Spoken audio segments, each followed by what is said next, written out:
Hello, Gay Milwaukee family. Jinx here, and today is going to be a very special episode. Please welcome to the show, Andrea. Hello, hello. Today's episode's about rebuilding friendships, hey? Yes, it is. It's more like a reunion. Yeah. So on that note, I noticed, you should know by now, we're not in front of a camera. We're recording this. I don't like people looking at me. No, a lot of our guests don't enjoy being in front of cameras for various reasons. Whether they're embarrassed or they're not 100% comfortable talking about these things and having maybe potentially someone see them. Mm-hmm. And so Andrea had the idea, maybe we should kind of do a podcast and see how that goes for those guests. But Andrea, let's take it way back. Way back. Before we even knew we were queer, our little circle really gravitated toward each other, didn't we? Yes, we did. I think what's really interesting about Ian was, and Cole too, is they were a bit more comfortable in their sexualities, where we were like trying to figure it out. Yeah, we didn't know about what we wanted. Yeah, well, I think too, like I said before, back what was it, like the early 2000s, maybe 90s, like it was. At the time, the new thing was bisexuality. Bisexual. Yeah, like that was. It wasn't just gay or straight. It was bisexual. Oh, that's the new thing. Yeah, there's only 3 options. Yeah, it's chocolate, vanilla, or strawberry. Pick one. You can't pick multiple. Then you're greedy. That was it. There was no other options, and we didn't have any other frame of references to really go by. Yeah, it was definitely a lot of confusion. Yeah, I think too. There was in general, don't talk about it. I mean, pansexuality was not even a word I would even know back then. Like sexuality in general wasn't even talked about in our homes. Oh yeah. It was like, if you don't talk about it, they're not going to do it. And that's the thing too about our households. There was a lot, well, particularly for mine, there were a lot of pressures telling you what not to do, not to do. It's basically what not to do. It was a lot of more of don't do this than, oh yeah, you should encourage you to do this. It was a long laundry list of things of. You remember it was written on my wall in the bedroom? No, I don't. But I wish people would have asked me more so, what do you want to do? What makes you happy, and what do you want to grow up to be? There was no choice. There was no room for choice. So back in those days, we had, I guess, Ian and Cole were pretty much they were the ones we were really comfortable around because Cole was gay and Ian was bi at the time. And that was we really resonated with that, didn't we? We did. It was a very nice circle considering all the things that were around us, especially back in the day where being queer was such a, no one really talked about it. Well, and if you did, it brought so much aggression. Oh yeah, it was totally a different ballgame back in the 90s, where the political correctness wasn't even really much of a thing, and it turned out to like homosexuality during that time was a punchline. Mm-hmm. It was taken more literally, you're gay. Yeah, literally punchline. It was a punchline. Oh. Yeah. I think the worst ones came from my own home and from school. Those were probably the biggest contributing factors to that kind of warped me to some degree back when I was younger. Yeah. But that was the beauty of our circle because we felt so when we were together, it was like a barrier from all of that stuff. It felt like to some extent. Yeah. No, totally. Yeah, no, we would synergize off each other so well. Yeah. It's like this. If it was like you and I in a room, everyone would gravitate toward it because. And I felt I could be myself. There was no I had no hiding. If I felt I was with you guys, who cares what anyone thinks about me? Sexuality be damned, Sexuality be damned. Yeah, and at the time, that was amazing. Back in the day. Not that many people have that type of dynamic energy to find someone who's just fuels you, just complements your personality, and then you guys, it's like a 1 + 1 = 3. like those were some of like the most memorable moments of my childhood. Oh, but man, that was just so fun just to not be judged and just like literally like play like children. Yes. Without having any sort of ego or without the limitations of you can't play with dolls because you're a boy, or you can't act this way because you're a girl, or you can't act that way because you're an adult or something like that. We just allowed ourselves just to be free, and I think that was one of the most freeing experiences I've had. I feel like all the moments were like that. They're just whimsical. That's what I can put it. It's like whimsical, like TV show-esque. Yeah, like our friendship back then was just whimsical. And you never heard of "you're gay." No, you never had felt. Like, and those words too, especially if you're queer, trying to figure it out, would shrink you so hard. Like you'd instantly like walls would go up. Like, don't expose me. Like, how dare you? Well, it would really like. At least for me, that would really shut me up when somebody would say that, because I felt like it was an attack.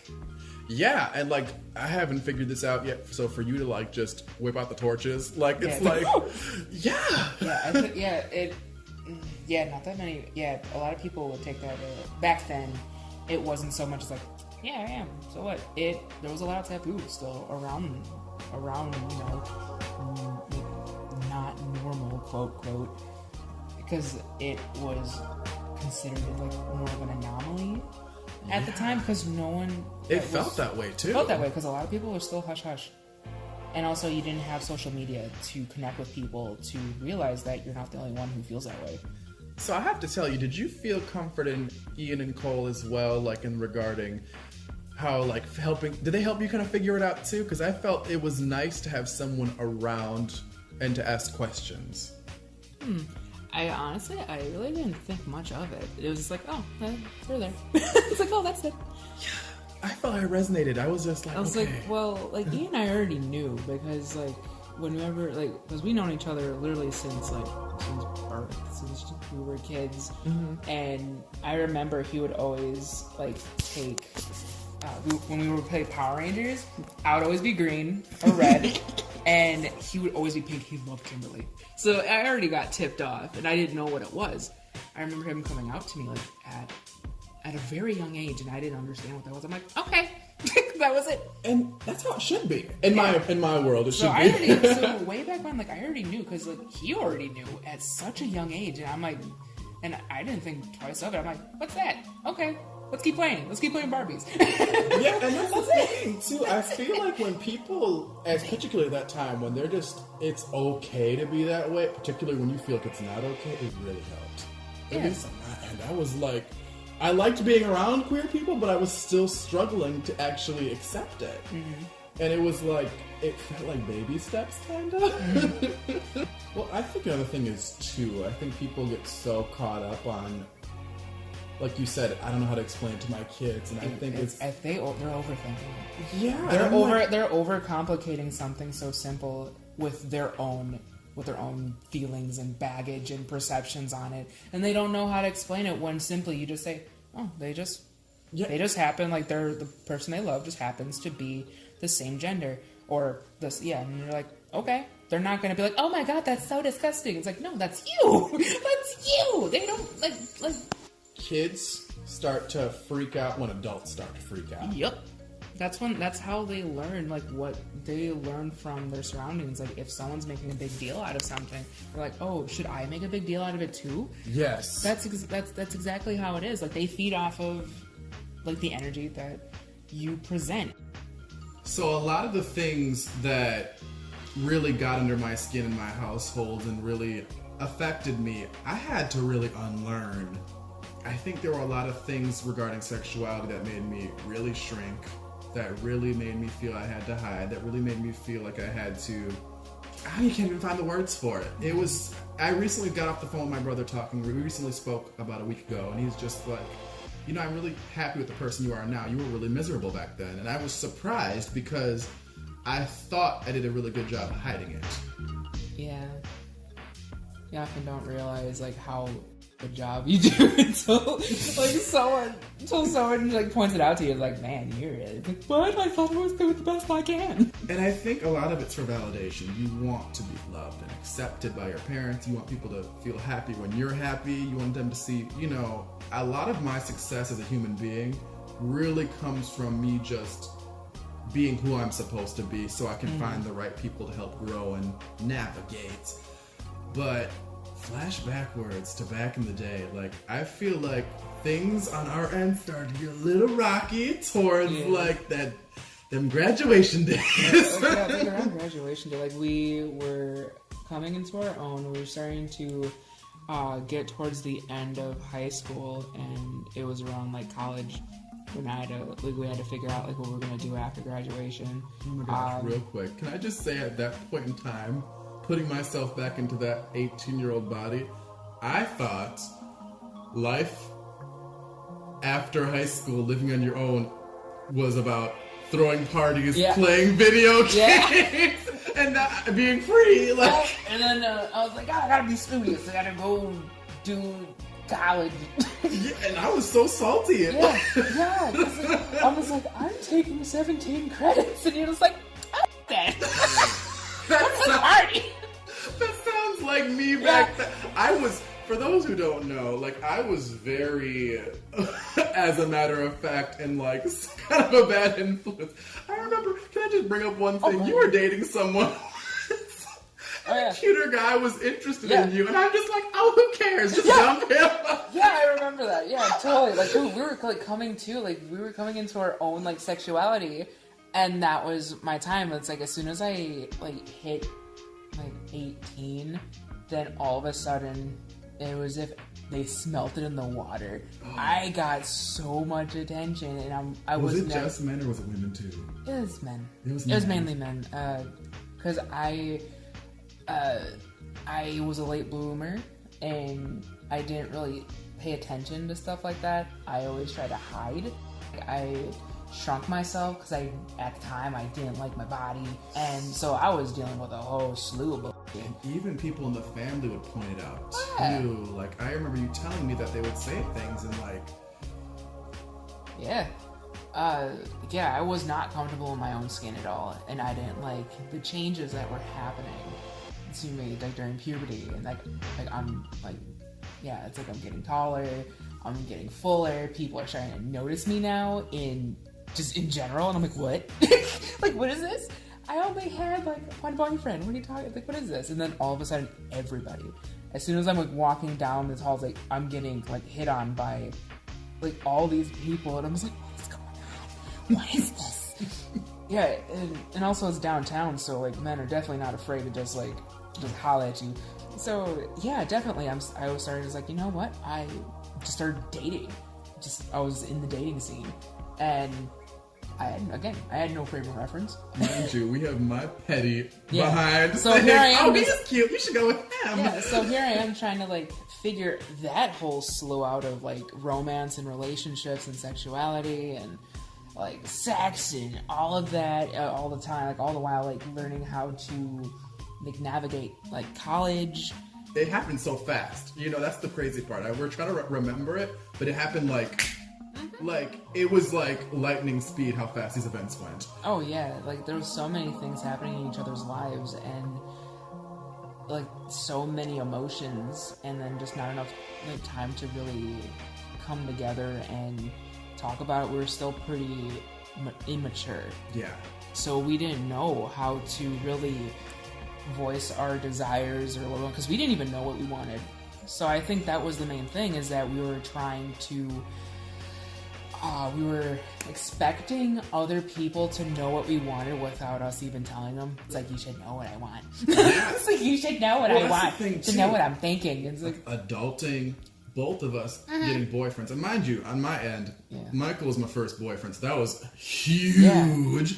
And then living out on the own, college, the circle's starting to dissipate because everyone's going their own ways. Like, and mind you, this circle was super important. It was. It's like closer than a lot of family members. So like the world just got turned upside down. So I couldn't like, like thinking back now, I can understand like where your fears came, but yeah, I understood that now, but at the time, like I didn't know. I was just so busy with my own plate, and I was like getting sick with stress, with just trying to keep everyone happy. I didn't know what to do. I felt obligated to just give people my time because I didn't know how to say no either. We both struggle with that so much. Yeah. We were, because the people pleasing was real. I feel like saying no was such the consequences. People would get like what? Offended. I got offended too. Yeah, I was the worst. Yeah, and I was trying to like say like, oh no, it's like I'm really not feeling well, and then like I just felt the tension over the phone, and I'm like, and I'm just like. I remember this because there was this point in time, like I had this weird expectation we'd be like doing this all the time now that we lived on our own, and then there was like, I felt we were further apart than ever. And I'm just like, no, I'm good. I'm good, but like then I didn't know what the was going on your end. I'm just like, I'm trying to get all this, like I'm trying to juggle over here, and then it's like. Yeah, I remember that vividly because I remember I said some very terrible things. Yeah. Like I said some and that's the thing, when you put something out into the ether, whether it be positive or negative, it's out there. And if it's negative, it's very difficult to take back. I mean, that situation took us 10 years to talk again. Oh yeah, like that was actually like my very first like friendship breakup. I was just so caught off guard, and I was like, there was so many emotions, but mainly it was shock. It was shock, it was confusion, it was like anger, it was anxiety. Oh man, that was anxiety. It's like, just like the heaviness of your heart trying to, like, we weren't very good at confrontation, not just between us, just by anybody else. We still didn't have that confidence or that opening up was so difficult. It was so difficult, yeah, and it wasn't surface. It's just we really had an understanding of each other usually, so that's why we were pretty good. And then before, but now like there was so much else like muddying. Yeah, and razor blades. Yeah, like it was mud and razor blades in a tornado. Like it was. There were so many things. So much. The worst part of it like happened like almost overnight. It felt like. I feel like I vividly remember trying to like message you over like MySpace or Facebook or whatever. Oh no, it was MySpace. It was I remember through the years. Oh, over the years it was Facebook. No, through the years it was Facebook. It was probably over the years, yeah. Yeah. And I remember because I obviously over the years, like when you're on the path of trying to grow, you regrets and you see like the parts behind that didn't work out so well that you could have maybe done better. And then, and same thing with Ian.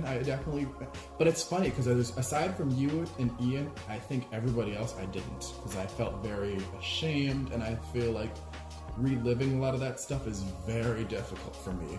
Yeah. Like I feel like it's jarring. It's very it's very humbling just to see, just to admit that you maybe weren't like the best person. It's very hard for a lot of people. It's like, man, I was back in the day. It's like it's a hard look in the mirror that a lot of people will avoid. Yes. There's a lot of people who still don't want to look in the mirror. Yes. And when we finally got in touch, I was, mind you, 10 years later. Yeah, pleasantly surprised that you did change. That was my worst fear, was that, how we left, back in 2008, it was going to be the same person, but just older. That was my worst fear, that maybe you didn't, come to that realization that, oh man, I had a lot of mistakes in my life. And that's the thing too, I've told you, I think it needed to be 10 years. Yeah, I think definitely. Any sooner, it probably wouldn't have we weren't finishing our journeys yet. We didn't come to that level of growth. Yeah. And that's the thing, it's so easy to point the finger and say, what you did hurt me, da-da-da-da-da. But you know, it's really difficult to turn back around and say, yeah, I did some really messed up stuff on my end too. I will say too, at least on my end, I really feel I really had to really learn that tearing somebody down is not going to bring them close to you. Yeah. Like, and I know that sounds so obvious. But when you're a kid, that it's like... People do it every day. Yeah. Grown adults do it every day. Like, they think that if you treat someone and check them, that somehow... And it does work. It's sometimes very effective, unfortunately. You know, tearing someone down puts them, I guess, in line. And, you know, bosses do that. Friends do that. Family does that. And there were times where I learned that from the people around me. And like I said, I had to unlearn that. When we finally sat down to talk, like just to air it all out, bro, we talked for 7 hours at the bar. We went to a bar, y'all. And we stayed, I counted. It was 7 hours. And we sat there talking nonstop for 7 hours. And I will say this, y'all. There was so much glowing up. Like, we both came back, like, full-blown in our sexualities. Like, we're both gay. Yeah, like, not even gay, real gay. Now we know. Now we have titles for these. Yeah, and it was so great to come back to that because there was no more ambiguity. It was like... There was no more denial. Yeah, there was a lot of denial. It's like, yeah, I'm not gay, I'm bisexual. It's like, oh, I'm not bisexual, I'm straight. Yeah, no, that had to come out, and you do not understand like how bad I was like stressing over that. Like, I was getting stomach cramps. It was thinking painful. about that. Just think of the anticipation of, oh shit, who am I gonna meet at? Like who am I gonna meet at the other side of the table? Who is this gonna be? Yes. What has 10 years created? Girl, and let me tell you on my end too, like, you best believe I ran into the same mistakes over and over and over. Different people, different faces. Yeah. Until it's just like, when are you going to break this pattern? Yeah. Like, I would lash out at people that really made me feel like they didn't care. Like, if I felt like someone didn't care, I would totally just, like, turn into someone terrible. Because I felt like I didn't matter. Or somehow, like, my value was diminished. Or somehow, like, I'm just not good enough as a friend or a person or human being. And I would just regress to that kind of, like, mentality of, like, when I lived at home where people made me feel like I didn't matter. Yeah. And, like, all these things, like, goodness, that took 10 years worth of unlearning stuff that you are important, you are valuable, you know? It's okay if you don't see people when, you know, this moment. Yeah. I think that was just, like, a lot of... Yeah, we didn't understand boundaries. We didn't know what a healthy relationship was. Yeah. We were both struggling with it because... we didn't necessarily grow up to seeing like healthy relationships. Yeah. So we didn't have, again, coming back to the frame of reference, we really didn't know what it truly meant to be happy or what a happy relationship is or any of that. We had to learn by like trial by fire. And I think on top of that, when you come from a household that makes you feel that way, and then it transfers over to other aspects in your life, you start searching for love and approval from all kinds of people. It doesn't have to be the right kind. You're searching it from the wrong kinds and different. It comes through in relationship and friendships. As long as you're getting that validation and approval and acceptance, it's like a drug almost. Oh, it totally is.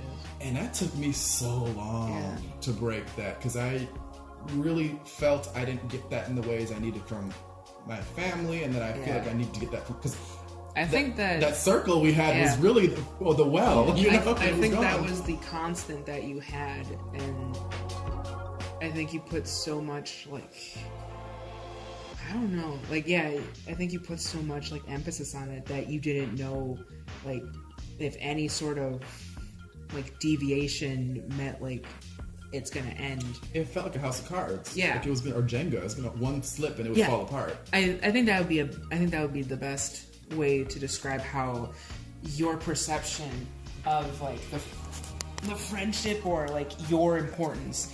I think it had to be perfect, or any one move, any different deviation of like the norm. Oh god, it's open. It's like, ah! And honestly, it did feel like. A matter of fact, at some points, in some aspects, it very much was that. Yeah, like I think there were certain times where people around me would make it very clear that was how it was. And when you're a kid, that's very scary. Mm-hmm. You feel that like no one's telling you why you can't be yourself. You just can't be yourself. Yeah. And that's difficult, especially as a queer person of color, especially when you have certain little taboos and norms that most people wouldn't recognize right away what you shouldn't or should do, because it's going to really affect how you navigate through this thing called life. And it's so funny because we've really been rebuilding, like almost like we started. Next time on Gay Milwaukee, Andrea and I really discuss how lost time can affect a friendship. When we came back together, like a lot of people in like our circle and that we were very close had passed away, and that was shocking. It was. That was groundbreaking for me, because I felt when I came back to you, like I didn't realize that certain people had died. Mm-hmm.